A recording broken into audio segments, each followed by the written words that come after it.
Balobi singa famille et ben dans la nous sommes des frères. Ba combattants tous bandi. Banza London TV avec des Bruno original. Le droit à la démocratie.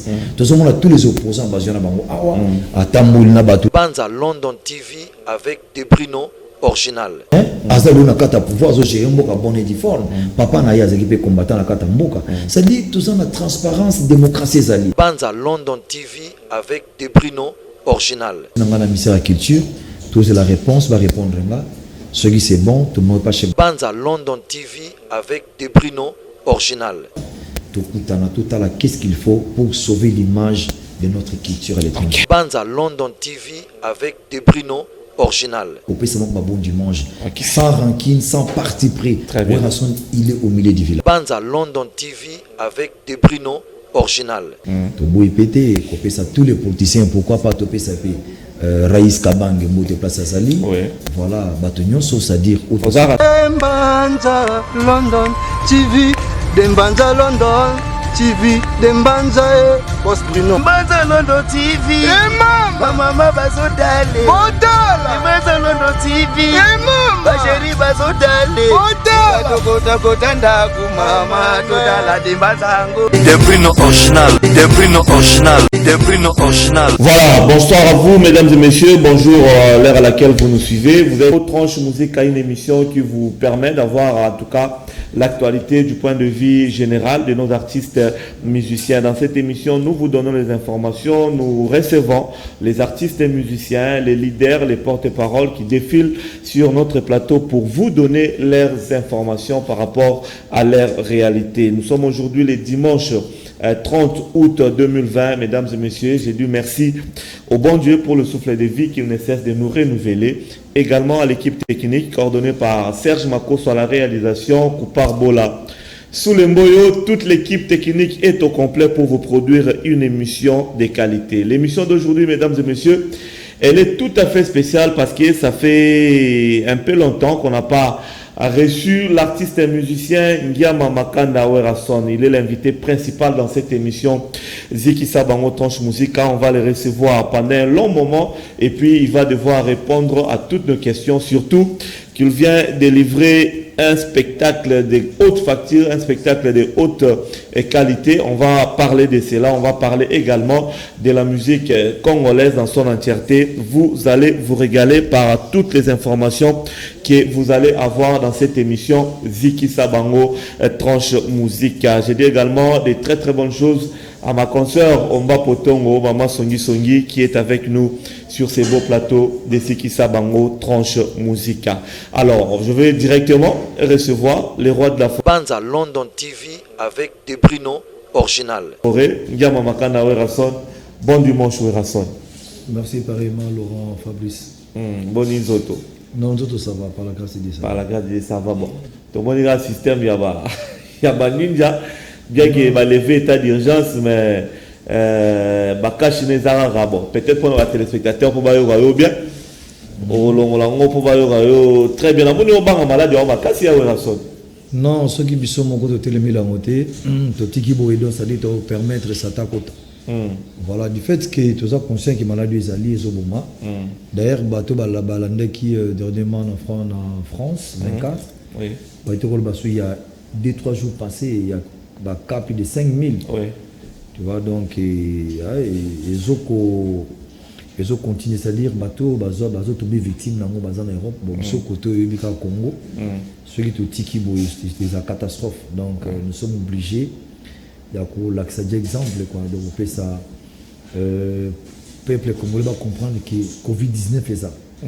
Voilà, on a signe aucun temps comprendre, où est raison bangi bon, on cache les autres, mais on a comme tous les émissions. Voilà. Merci beaucoup. Est-ce qu'à part il y a Werason des alliés qui peut consistant pendant tant de jours il y a confinement dans Boranabiso? Il y a sensibilisation sur le plan sensibilisation. Oui, d'ailleurs nous avons remercié le ministre de l'Information, je le nomme Akelele, parce que moi normalement quand il y a la Covid-19, il fallait qu'il a consulté son excellence, mais c'est le ministre de la Santé. Bon voilà. Était Longondo. Tout cela qui est trop. Mais en tout cas, s'il faut dire la vérité, à contacter qui bisoté. Voilà, tout ça va être quand même. Tout ça là, action humanitaire rebelle, tout participer à Mboka. Bah solliciter biso mingi. Tout ça, tout ça là qui a bien biso. Tout ça la sensibilisation, ma comme Covid-19. Mais tout le monde est bien beaucoup de journalistes. Oui, tout ça. Biso tout qui est bon.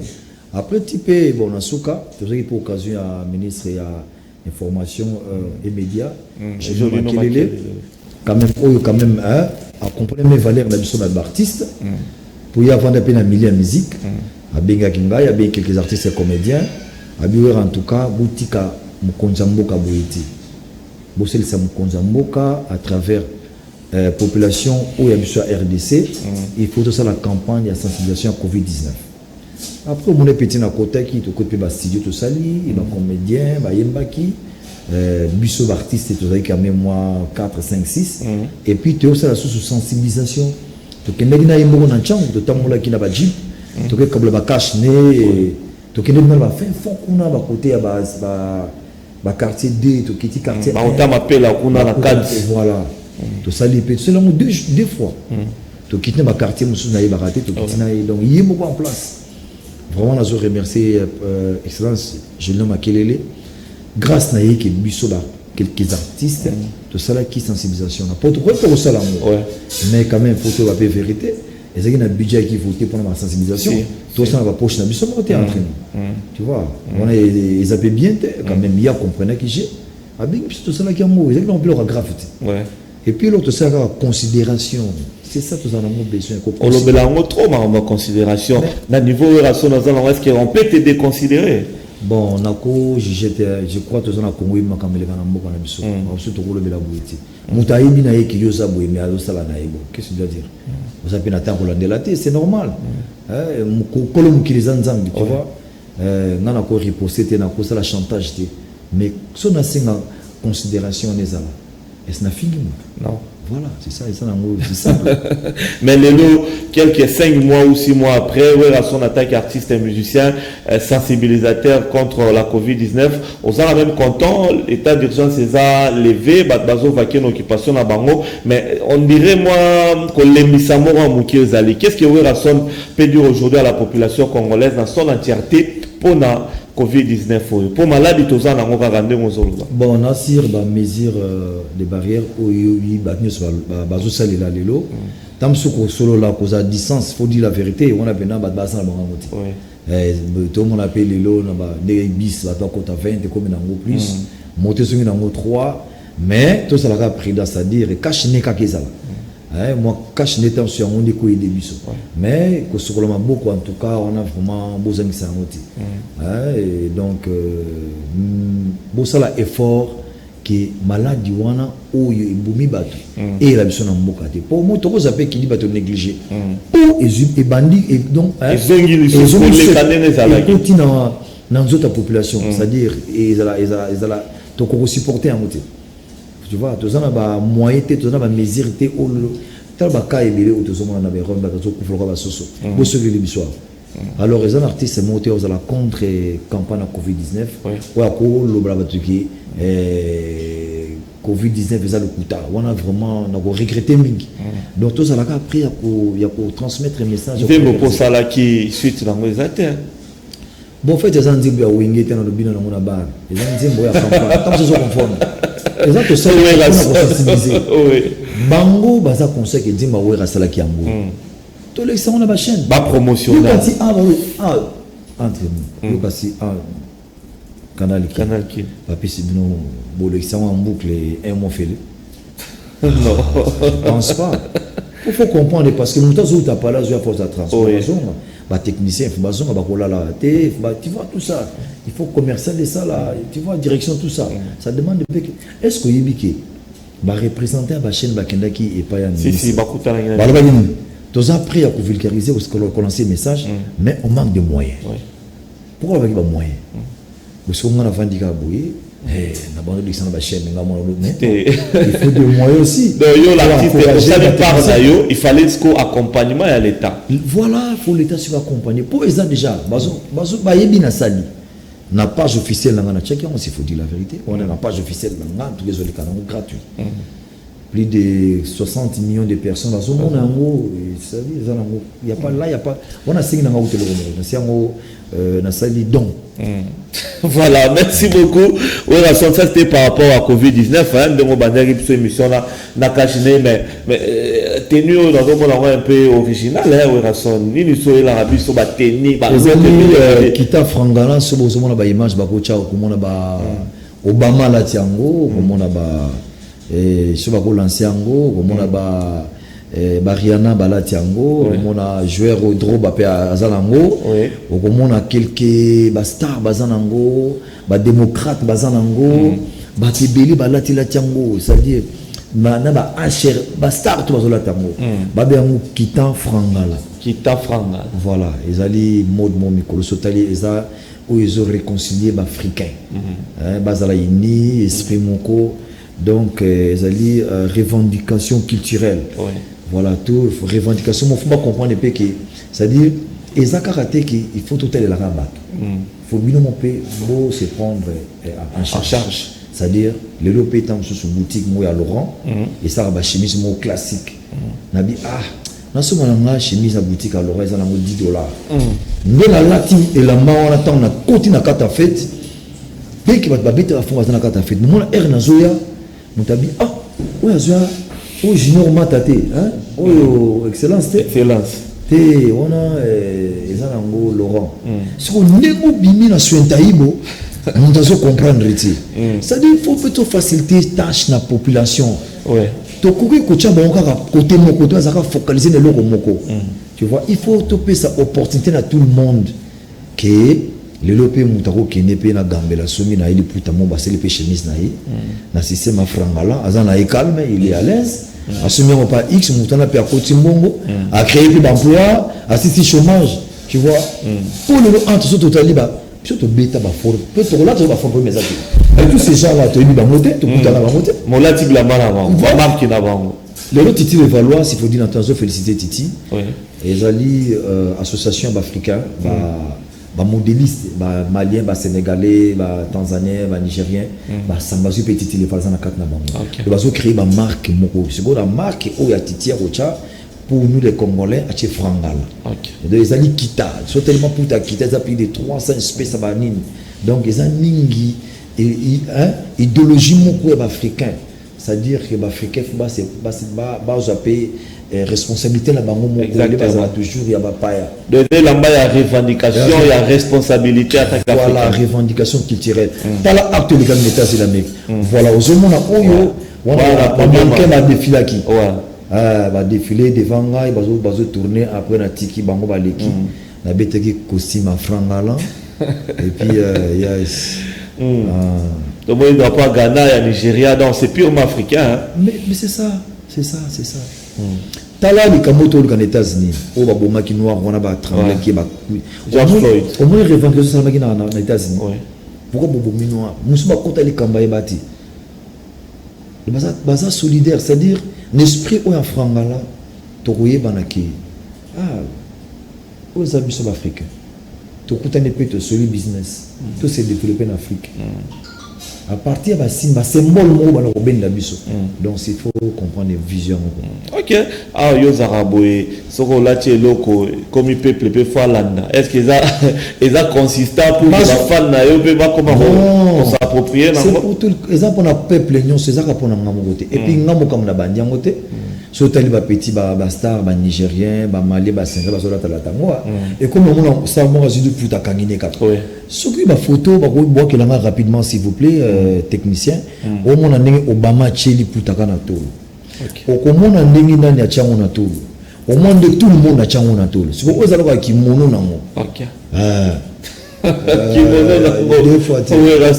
toujours ma idée originale tout ça éviter voilà on a na suka disons que ça s'il vous plaît Makoso on a Rihanna je crois Rihanna suka on a Dro Bazanango ozomona tchelango ba star Obama yona voilà président ancien président États-Unis on Obama Zanango on a ba démocrate monde baza côté wana on a Bill Clinton baza wana la tiango voilà ozomona ba en Amérique ba sénateur pe bazali Donc deux fois tu as siko Obama a tiango na nini ala tiango pour Obama za na ona ba kilote nango za ba kilote.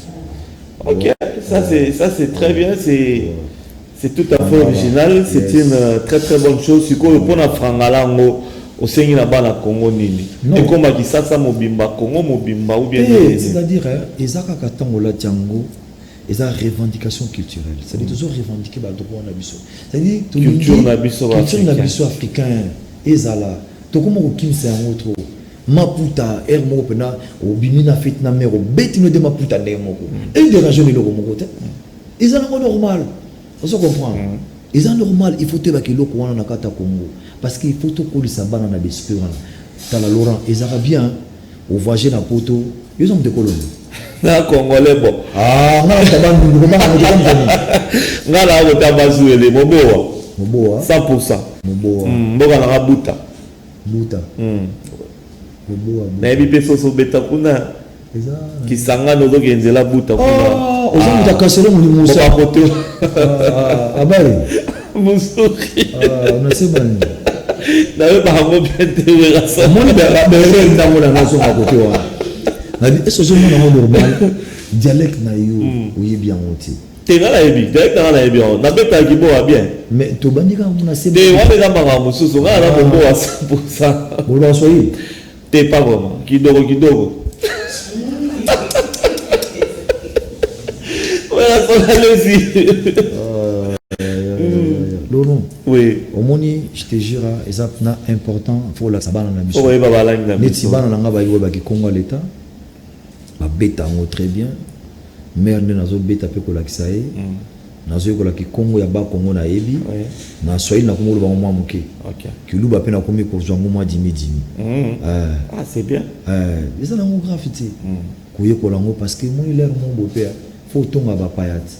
Bokina mboka ba pa bokina allemande tongela ndinga na bola président et ça c'est important voilà c'est ça. OK, pour notre conclure le dossier ya Frangala donc congolais nyoso donc Frangala je crois titi na association ba africain ba oyikana bango so moni wana ba garçon ba défilaki ba mannequin ya mibali bayaki ba komaki wera son na sima ba défilé ba tourner ba zongi ba kendaki voilà.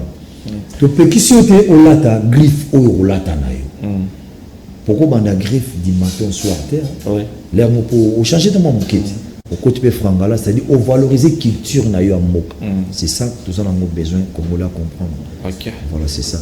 Mais je pense si tout va bien Titi les Valois dans l'association africaine on a ba boutique na on a ville, ba boutique na limité, ba boutique na on a Victoire, ba partout. Ça dit ezala babilamba et belé à basi ba maputa ba mayo nango ba nimba baza ebeli c'est une association. Difficulté na biso ba bino ba artiste monsieur Zara le roi yonde comment reverser Frangala on a Congo na kinawa pour ba artiste msupe ya minene bala tango comme un problème. Le roi ouais comme tabandia. Laisse-moi t'expliquer. Oui. Papa. Ça c'est une réalité à Mboka. Bon on a de l'eau moquette. Biso na ba tito kanakati. Jamais te kanaka bien. Na confirme le lot. Et ça concurrence loyale. Tout ça bien imité. Tout ça bien évité. Je crois que nous avons le finger musicien pour gagner quoi? Nous avons brûlé pour l'année. Non, ils ont kala. Ils ont aboutir n'a rien. Ils ont cassé un conflit et boutini na kambo canabiso. Et créer une makasi. Et créer le comme côté. Tandis que le loup étranger va mati fort. Bazan la cohésion, bazan la unité, bazan la il y a un moment où tu veux en kalati. Parce que nous avons déjà la présence de ça. Vraiment, je me dois beaucoup de respect. Nabaki tout sur les sabans musiciens. Hier, à rejoindre ça, on a robé à Bango Toko Solo. Tu vois, parce que le pays, au moins les musiciens, bah ça va tout mon cours, c'est-à-dire, bah ça représenter culture, na Liban, bah ça valoriser pays à l'étranger. Tu vois, ce bazar toujours on a pas problème, mais ça bien été. Ouais, il bloque à là, il a sous-terre. Il est sous-terre. Non, on espère en tout cas. Bétan doule na yo, bétan son a bien kiné yo ka ba ko sepela na yo. Sur un flottement loyal to yana so yo ligna la force. Chali ba na chali ba ya. Comment on a gagné qui le lot, vous avez fanati pas kiné na sentiment na ya discuter na normal. Mais na yo na bébé ça makambo na yo. Ah, laisse tomber. Et Simbate. Jamais. Voilà, merci beaucoup Erasson. Là c'était la télé Frangala. Donc Kanini Frangala. Kita Frangala. Nasi au salapé, buzz nango, torola tango, comme les revendications culturelles et abisso africains, on doit qu'il est porté et ça l'abisso bien. Ce qui me pousse directement au Rasson, il y a relevé là, événement où les pas. Très bien.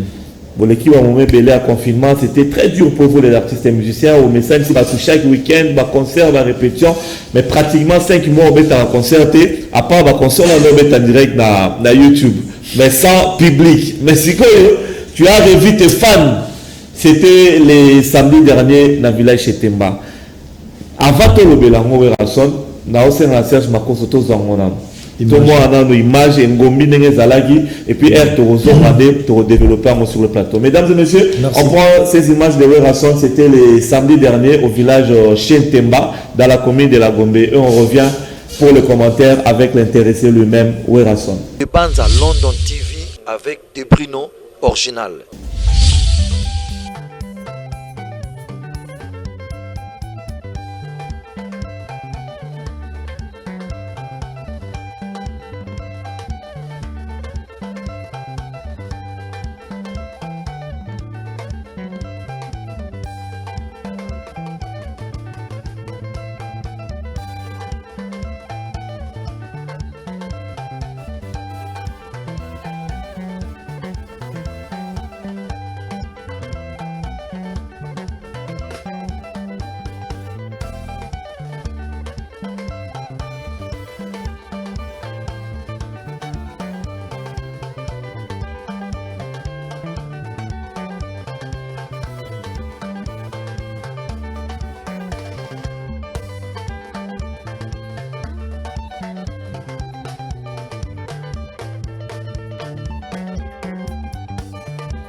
Wendani Moulamba.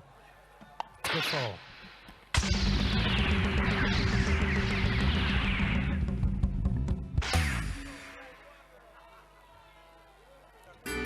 Mais qu'est-ce qu'il y a? S'il vous plaît, qu'est-ce qu'il y a? Allumez vos portables, s'il vous plaît.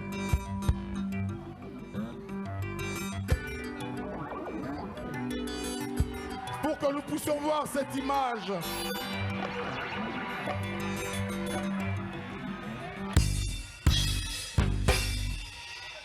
Il est unique dans son genre.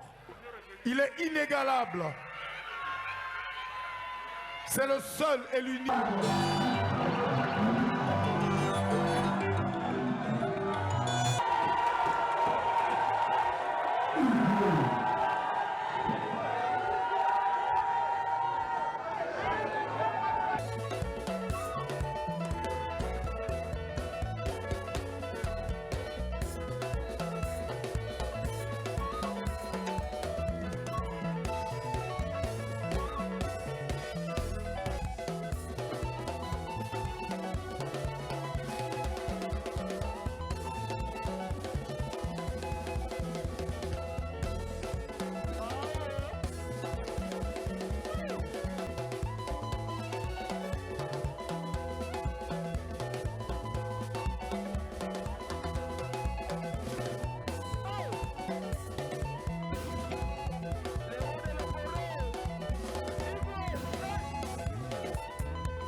mesdames.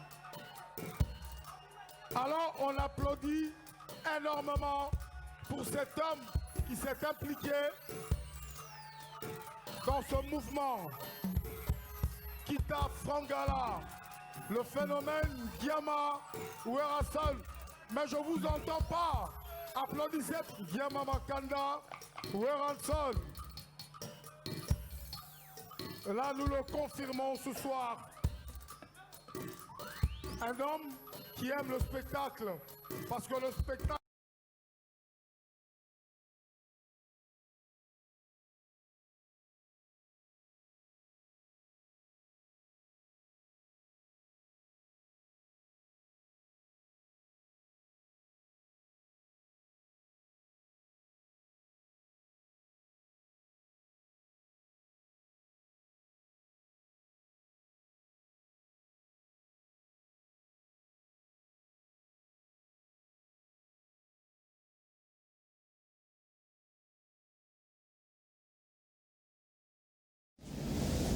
Voilà, c'était là en tout cas l'extrait donc du village Chetemba, du roi de la Foringa Mamakanda Ouerazol. Makoso, tu vas t'atteler au Louresso parti Moussoussou, au faire revivre Bisso ambiance les gars qui jouent Rwanda. Alors, Ouerazol, après 5 mois, il y a une activité, à part chaque samedi dans nos bêtes, la fan à poto et monde entier, d'Instagram, na YouTube, na Facebook. Première production, c'est Nick, rendez-vous dans ma fan. Pourquoi choisir le village Chetemba? En fait, le village Chetemba, parce que c'est grand, tu vois, par rapport à la salle Ebélé. Et puis, la population, tu sais, il y a combien de gens qui soutiennent le palais, les lots, Congo Mobimba. Dans chaque maison, sur le tali, sur 8, parfois, je peux avoir 3 personnes, Ouerasonique. Tous ces Ouerasoniques, il y a besoin au monde. Tu sais, ça fait 2 ans. La bête n'a filtré, la bête n'a pas conseillé un voyage normal. Parce que les fanatiques à Zara, la campagne pendant la Zate, les mettaient filtrés, quoi. Parce qu'on a partout dans RDC mobile.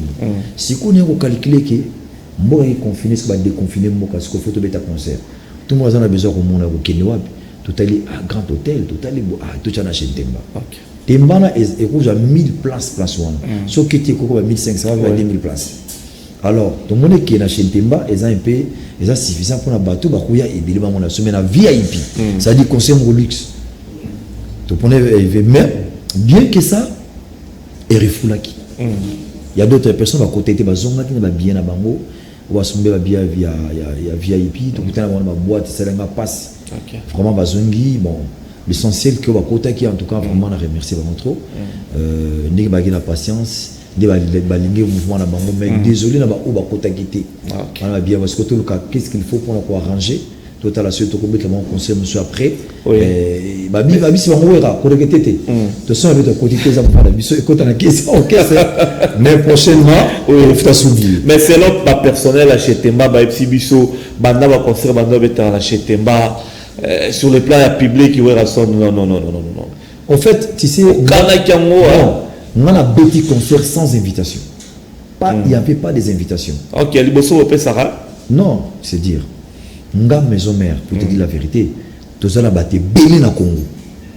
Nga na to beta ba concert na uti bumba ko beta la liolo. La bumba, tout le monde a dit 60 000 personnes en stade. Tu coûtes en latin? Je te dis la vérité. Tu as les différents, tu sais, les différents entre Bissot, les traîneurs à masse, na batu mususu. Tu vois, Bissot est un fan ou un fidèle. Les bandits église. Bon, on a bangou zayo. Ah, oufa pona. Aza idole na yo. Tokena basta to kum sarabe équipe. C'est pas tout le monde a sur un joueur. Mais aza na supporter, il y a vite à Iman. C'est comme nous les artistes musiciens. Les artistes Congo, ils sont partout dans le monde entier. Tu vois. C'est-à-dire, si on a invité combien de personnes? 50 000 personnes. Je préfère ne se vérité que ce qu'on fout un bon et on a la caisse pour payer les musiciens pour faire la promotion. Qu'est-ce qu'on comprend là-bas? Mais nous sommes que pour la stratégie, il faut inviter la TBL dans la salle qui plaît. Mais financièrement, à resserrer l'eau. Et l'eau, c'est-à-dire, Azan, Azolé là. Bon, écoutez, mais ça viendra avec le temps. Avec le temps. Voilà. C'est très bien. Mais une production très bien préparée. Merci. Bien finolée, tout le monde chorégraphie. Mais pour faire vivre une ambiance naise, ils sont comme ils pensent à la racine. Il y en a un an, nous allons screaming, nous bétailler concert, voilà. Merci. Pour le spectacle, tout le monde, voilà. et faire vivre biso no bete la double zénith ba Bercy et on a autour na yo na idée nini na boule ni na motivation nini au bete concert à village Temba Laurent moninga na zarabuye soko chelinga na beta concert mo ya fête mariage il y a pas de problème mais na satisfait à 100%. Ça dit makila na ngela chaud dans la maison la chaud la chaleur c'est-à-dire vous t'a vendu à talibo non c'est pas possible. Non, donc là, les gars, on dit émotion, on a du mal à vivre en autre langue. Si vous concert à Néa Zénith de Paris, dans la bêta Zénith de Paris, la bêta Palais des Sports, la bêta Bercy, banda les leçons continuent à Google. Au tali parmi les stars, on va remplir ça de 18 000 personnes à Bercy. Au moins, le nom de Oera sont là. Tu comprends? Et ça, Google est quoi raté? C'est un temps émission. Alors, mais vraiment, tout na sala sala wana, na sala besoin de construction na que la créativité, la inspiration zoya belé. Na robini samoa wapi? Ça les acteurs. Na nous kana ta moitié, ta tiers sur moi OK. Na créé na sorti mon abimi, j'ai lumière, ba bomi minda na bimi, moi fumogène bimi, mais tu raté ba plan ce soir. Il y a solo. Ah fumogène na noir et à guité. Il y a la guité. Logique, au monde a fumogène noir. Ah bah c'est que vous avez mon grave déjà passé. Ni la biba qui wana. Na soina docteur Pichu Musungu. Ba la nga lumière moko fixe. Ce qui binikara, bon et beti nga malamo. Ah ba boka nga malamo. OK. Na ça dit dépend la lumière wana zuni na lumière wana. Na c'est le plan moko. Rika misima kangi malamoko. Deuxième colonne peli. Ba troisième colonne peli. Quatrième Bini de Koufi, au moins fumogène et il y a moins de besoin comprendre des na bungi na kim na simana yo. Oh, l'air c'est quoi aspirateur et comme la fumogène, à chez Laurent. Au fait, la stratégie, yo mo to fino la rango conserver rango ou bien nini. Aux ala bâtiment va faire ça va idée parce que ma spectacle éthique là écouter à vrai dire peut-être là écouter. Conseil vraiment normal leader ailleurs na ba musicien ba yembi. En fait, ngana za ba projet mon akomaka. Nazana mutudanga to commis projet to mettre en propre to tchango na magasin nazana 27 projets ba spectacle na sala OK ça dit eza riche mo peut pas imaginer donc na sala sala ngo jeza kanango sur place nazoeka moko na bengi na tiroir ya na sala ki wana mais na rataki biloki belo fana na sala OK au ngali ba mutavanda bi wow le monde ba fait donc ba émotion na ngoni nga la besoin. Il y a un mais tout le monde a dit. Et puis, si déjà, il y a Angela Pefonga Minango, il y a Zénith de Paris, il y a Bercy. Pour bannir le peu, date déjà, où la sortie sur quoi maison mère et l'autre. Non. Il n'y a pas des idées. C'est un producteur. Il faut m'accompagner ça bien. Tu vois, on a dit que l'autre pour la producteur, on a reçu ta tiki, mais non, c'est pas bien. Il faut un bon producteur. Azana capital naïe, azape l'expérience, c'est-à-dire que tu signes contrat bonnet du forme, ba close nanga, et puis na keshi c'est pour une semaine tu zongi pour te coller ba tourner. Tu vois, bazana bango. Na ina ko annoncer te ba date ezana noté pour la relation. Je vous dis la vérité. Bazo ben au monde il na sali et pesi mutu di boma. Les gens disent mais ma quand tu as besoin de pour tourner. Tu sais, biso de beta live. C'est différent. Na ba playback. Aujourd'hui c'est le chozoyemba, c'est différent avec nous. Il faut il monde de musique. Il faut accorder les guitares. Tout est bien. Boye mana note, mutabi manate. Pour ce qu'on binika au bomi somos. Ba Jonah l'idée. Live. Ba Jackson live. Ba Jamaïcain live. Et la musique a pas ça pour ça canadi. Et puis ça qui lingue. Oso vivre en comme ça. Ba cautionner. Donc il y a la musique la réalité. La réalité c'est ça. On va côté dans studio to côté studio que non. Ndenge na beti no mona ngona ezaki na cassette ba kili bozo ka ngona son. Donc tout triquer le côté c'est live. Mais aussi dans concert oyo ezaka la forme té baninité c'est aussi le fond. Musique et betami kitoko to faire vivre ba to ba wenge pendant la temps professionnel. Faut ça la professionnel de métier faut y ba boulot. Faut y ba musalango ya musalango ya c'est n'importe qui. Comment beta to le trop ya musique na yo. Est-ce que ça Ouangana lelo ngala ouangana te bonga ndela za na zo représenter des milliards de bateaux on a ndabi son monde non nazo expliquer yo gravité grandeur yelo qu'on a sala pour comprendre que ça la ndenge et ça passe je te dis la vérité mta ko sauter ko beta live vous êtes dans la béton za blague giti On a préparé pendant une semaine qui est de 9h à 16h. 9h, 16h. 9h à 16h. Moi, je ne sais pas si je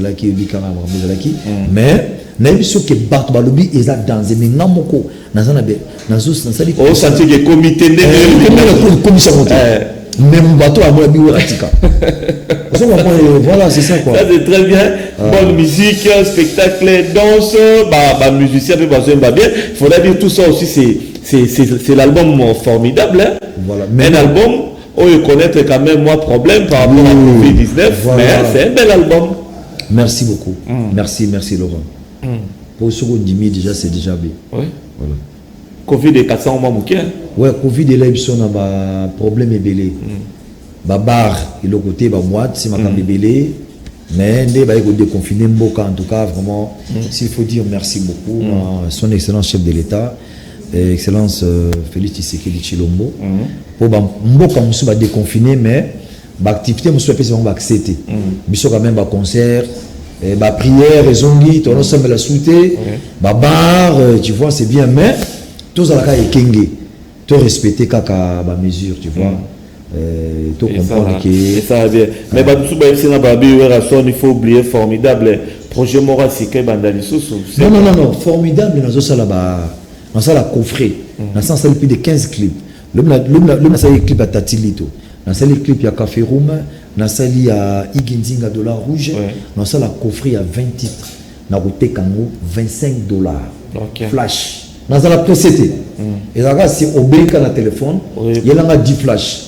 Tu la RTL Mani, ba ko tik ba livraison à domicile. Na robim ça 50 000 flash. 50 000. Na robim ça 50 000 flash.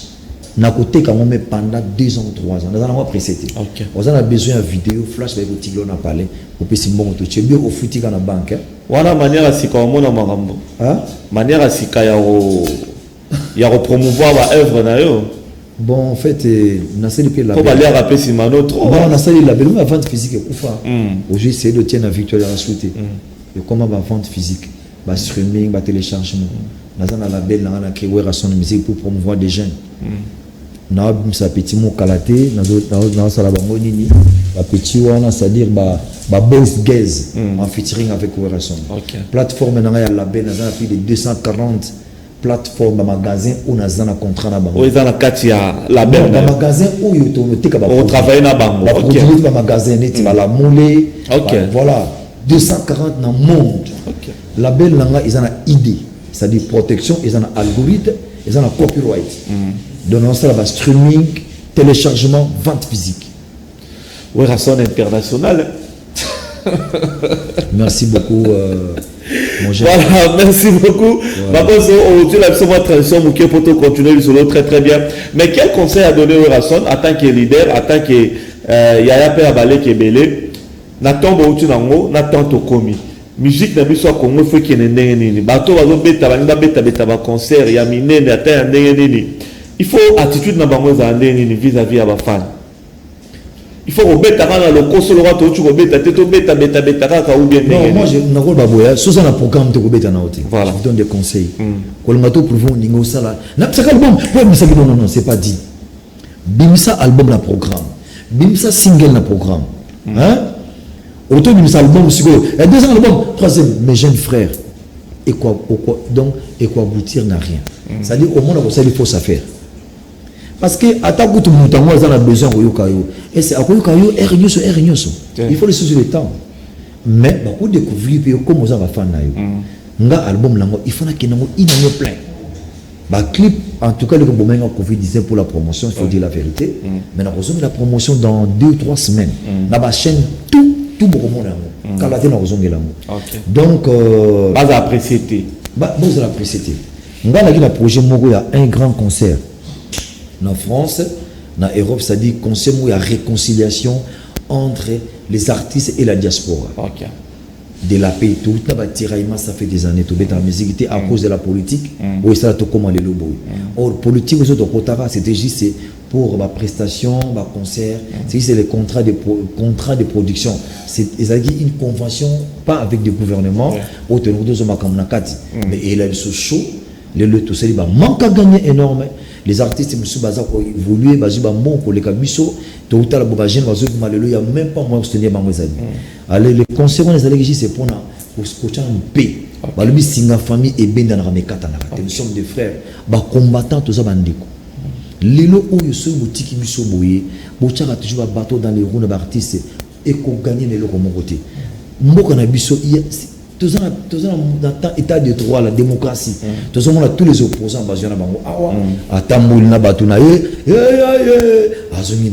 voire même le pouvoir qui est en place, une grande partie conseil, ce sont des combattants.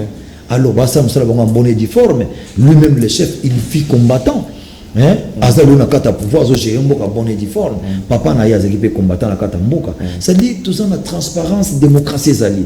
Mais pourquoi il y a comme le rôle à Nyongo, beaucoup bête team Jésus Roya, mais entre nous. Problème à mon auto sala. Soit entre les artistes dans un kata gouvernement azana yepeti.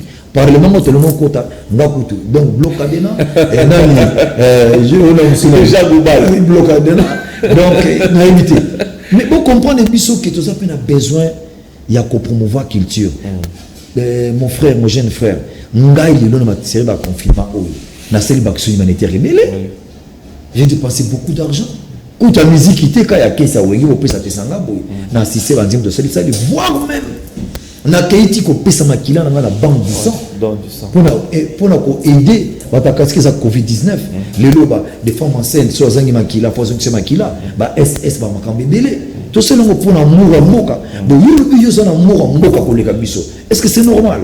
Alors, il y a qu'un Congo, c'est la 2023, au postuler la présidence, sur une place, des moulins, ma politique, tout le monde est libre. Car les Alaki, je suis combattant au Ban Oyabisasa. Baso yana bango abako kanga tout le monde état de droit. Il y a qu'un aïe. Vous savez, bisous dans un problème. Pourquoi, Laurent? Dis-moi un peu. Est-ce que c'est normal? C'est normal. Est-ce qu'ils ont tardé l'idée? Non, on a la passé l'idée. En tout cas, je sais que moi je vais faire. Nasna conseil de ce dans la ministère de la culture. Tout c'est la réponse, va répondre là. Ce qui c'est bon, tout le monde n'est pas chef de l'État. Tout à la qu'est-ce qu'il faut pour sauver l'image de notre culture à l'étranger. Okay. Merci beaucoup, Rasson. Merci, bon dimanche au vice-gouverneur Mbongo Néron, Fumu ya Kinshasa. De très très bonnes choses à vous, monsieur le vice-gouverneur de la ville de Kinshasa, Mbongo Néron. De Bruno Original, de Mbanza London TV. Bon dimanche à vous depuis Londres. Président Bruno Lubika en États-Unis, mon propre. Dadi Fagwa, Mambote Sukozan à Paris. Et puis je salue le salon Fimbu, la Super Lemba. Salon international na Matete. Alors, oui, Rasson, tout ce qui est poto sur Sama Solo na Bisso, attaque artiste et musicien. D'abord, merci. Nandenge au invité Bisso na Feti, au Selagi Moanayo. Merci. Et au Singa Mandenga Sisi classe à master nae. Réaction dans les années. Balobi, la jeunesse est la force vive de demain. On dit toujours la jeunesse est la force vive de demain. Les lots pour investir dans Bana.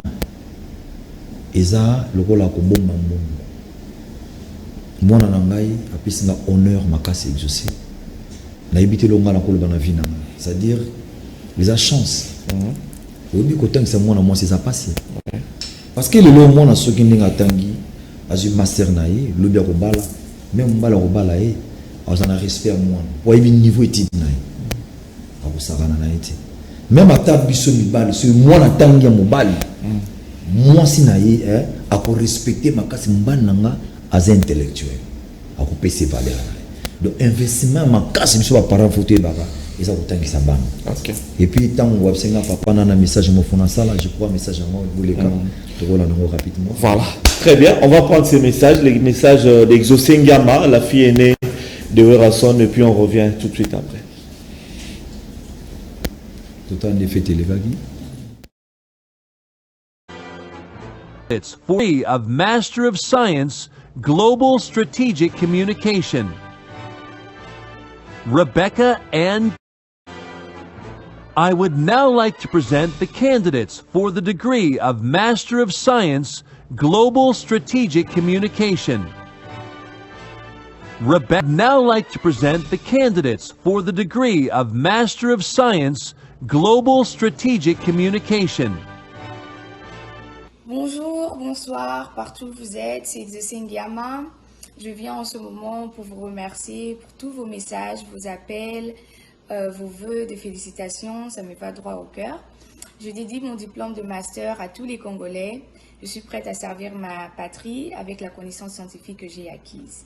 Et j'encourage tous mes compatriotes jeunes de prendre les études au sérieux, car le développement de notre pays en dépend.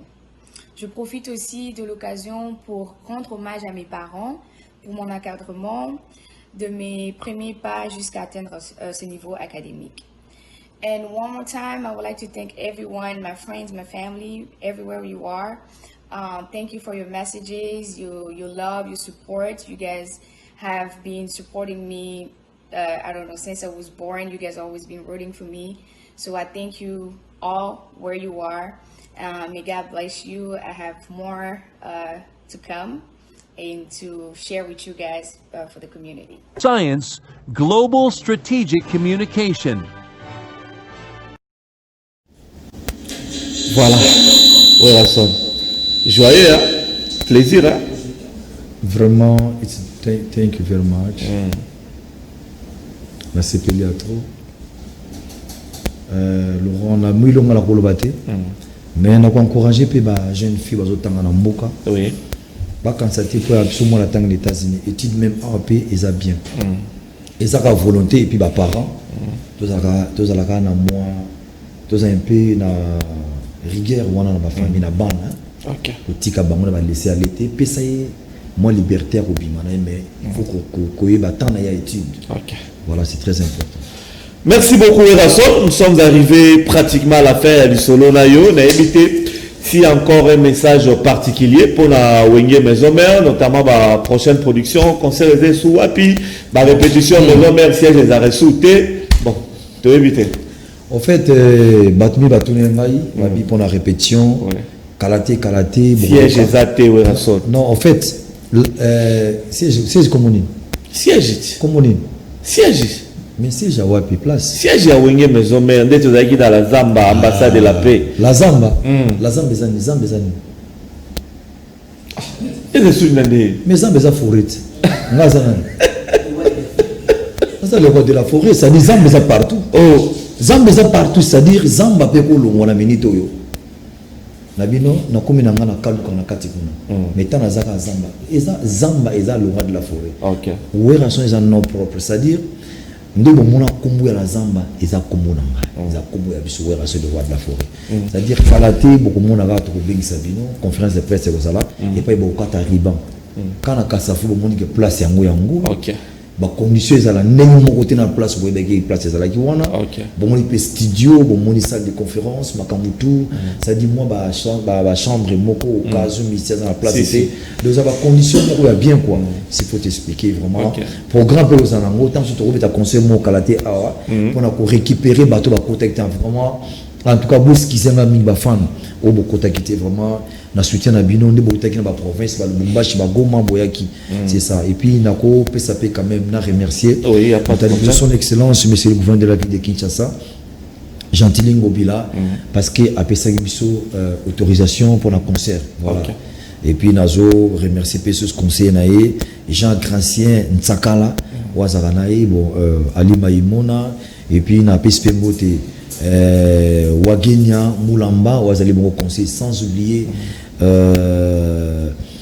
Blanchi Kiboko donc Batunius au bazana biso parce que Kalapete na okende na new club na limité et ça à côté à Bongoludiaka et ça immeuble moi si ka ba danser na kitoko na ko inviter to kozala Kalate na ko inaugurer ngo OK na piste moté na Bidi Chimanga place azali vraiment na saluer tout le monde sans oublier Junior Mata Gaston Fungu John Mabaya place azali merci na Titi Levalois merci na Eric Lucasi merci beaucoup na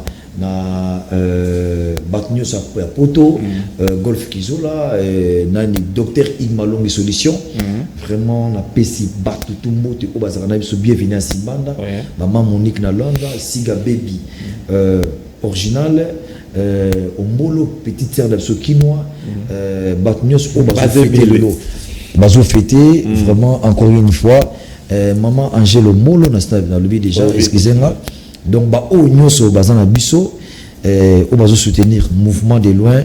En tout cas, merci beaucoup. Beaucoup de gens. Roger Diey. Ari Papa Moulaja.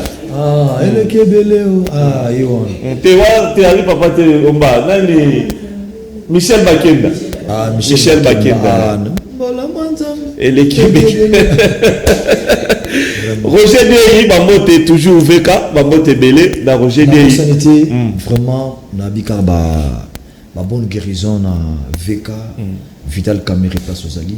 Vraiment, Nzamba Batela, Nabaki toujours moral. Voilà, moral. Voilà.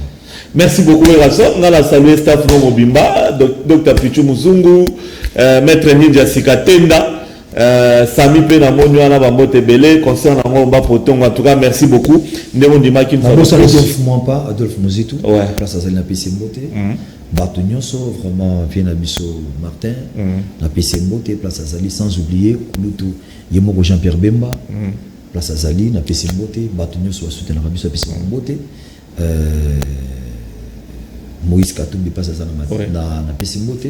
Tobo pété, copé ça tous les politiciens, pourquoi pas topé ça Raïs Kabang Mbote place à Zali. Voilà, Batonyoso, c'est-à-dire aux rassembleurs. Voilà. Mais ce qui n'a pas cité, on va voir après ce sont des politiciens Mboka, donc il faut couper ça bon dimanche. Sans rancune, sans parti pris. Très bien. Il est au milieu du village. Des prix non original.